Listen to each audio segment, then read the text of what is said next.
Piley here for Board Game Geek at Spiel 2012. I'm sitting with Christian Hildebrand of Amigo Games for our second game of the evening, now at nearly at the end of Thursday, which is Bohn to be Wild. Don't you want to sing again? Bohn to be Wild! There you go. Okay. Expansion to... It's not an expansion. It's not an expansion. Yes, it's a complete game. Yes, it's a complete game. And, and I must say that our editor, who is responsible for the whole Bonanza line, he had this title, I think, 15 years ago on the list. Begs to and be. he wanted to do it, and now he had a chance to do it. Yay! Okay. As you can see, this is a little bit of a bigger box. It's a bigger box. Well, bigger. It's bigger. Yes. Because this year we have the 15th anniversary. This is a very difficult word for me. 15th anniversary of that game. So 15 years of Bonanza. Wow. And yeah, we tried something.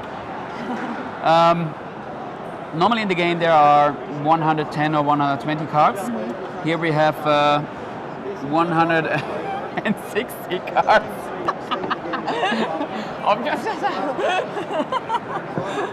I won't tell. Yeah, we have 160 cards, and we have some changes in the rules.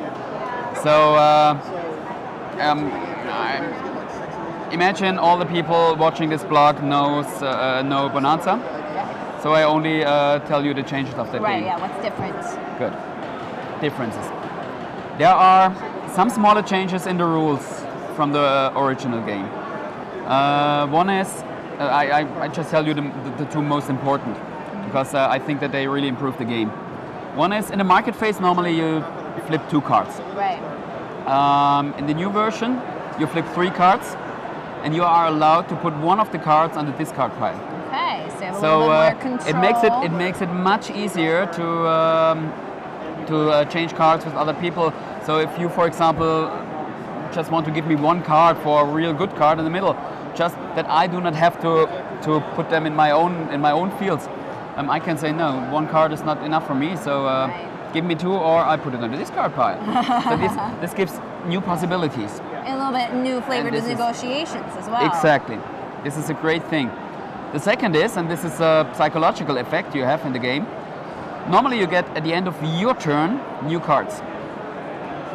In the new version, you get 1 card after every turn. Okay. So you make your turn, and everybody gets 1 card. So if you have a bad hand, and you know, oh my God, with these cards, it's impossible to get something for the other players. Right. And I have to wait until it's my turn again, and oh my God. Now you can say, okay, after this turn I get 1 new card. Maybe this 1 card is the one I need for a better position. Right. And this makes it great. Pause for a moment.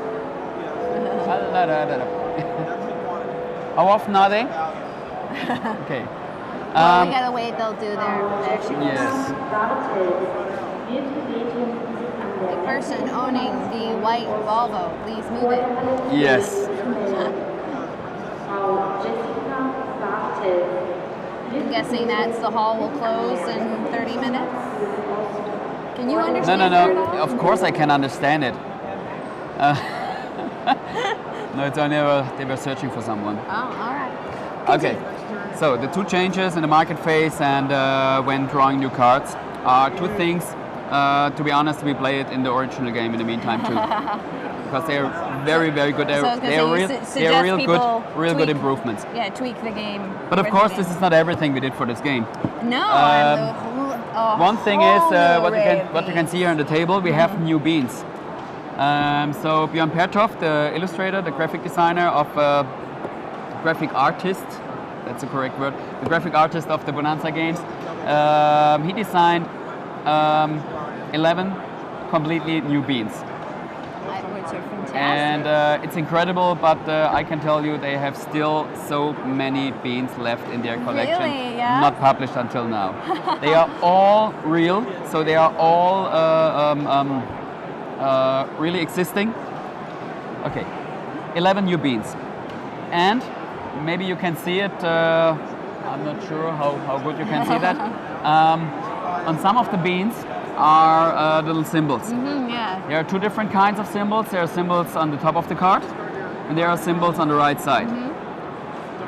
The meaning of these symbols is, if you have these cards on your fields, the symbols are active. So you have different things that improve your fields, or maybe not.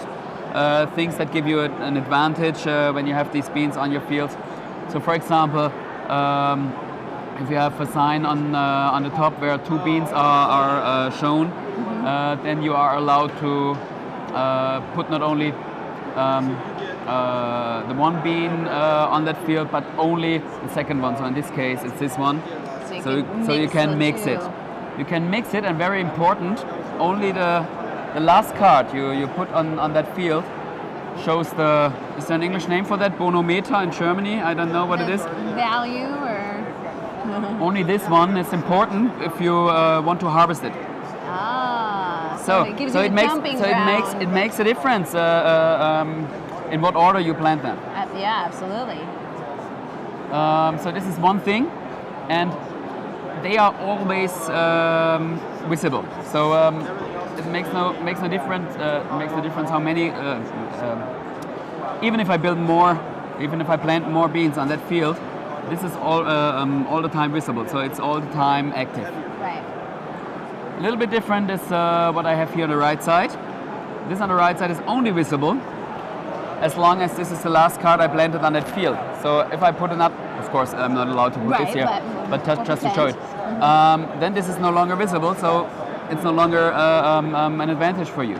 Now, do all of the horse type beans here? No, only some of them. All right. And there are things like you're allowed to take two instead of one card at the end of your turn, or you can blend a card from wherever you want from your hand at the beginning, instead of going in and order. Things like that. Advantages for different situations in the game.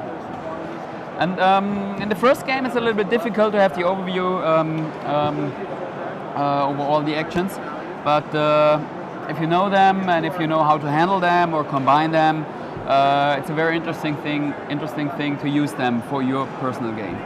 Now, tough question. Yes. Assuming you're playing with the improved rules. Yes. Which set of beans do you like better? Original flavored or Born to be Wild? This question is it's not possible to answer this question because I know the original beans now for 15 years, and they are part of my gamer's life. I just love them. I know that's the set I know so well too. I like them too. They are wonderful beans. So I like the Jamaica bean or yeah, that's it. Or the helmet bean. Yes, they are wonderful too, but there's nothing compared with the original beans. Flavored beans. But one very nice thing, I'm not sure if you saw that, we made 15 other beans for the 15th anniversary. I heard that, but I haven't seen. We made a little event. We asked 15 designers, 15 graphic artists to create their own bean. They had the possibility to choose one of the original beans, and they had the possibility to make them new. And all the original paintings, from this size to this, are in auctions. Oh, fantastic. During this fair, before that fair, online on Hall 9000, and on other fairs. And all the money, of course, is for how do you call it in English? For good. Charity. For charity. Exactly. And they are great. We have them all. If someone has the possibility to go there, we have them all. No, we do not have them on. We had them on the novelty show. Yeah. And some of them will be in the auctions during the next days. Do you happen to have any photos of them up on BGG? We have them on a known homepage. We have boniversum.de, and there are all pictures. Okay, so you can go see them on the website. I'm pretty sure that somebody will put them on I'm BGG. sure, yeah, once they all find good homes. So, well, Christian, thank you again for stopping by and I'm looking forward to next year. Me too. I know. We gotta go 3 for 3. And I will look for a new word. can try to pronounce in German. I'm gonna find one that you can. I'm sure it'd be easy to stump me in German. I gotta think of a good one in English though, with a TH. Okay. All right. See you next year. See you next year. Bye.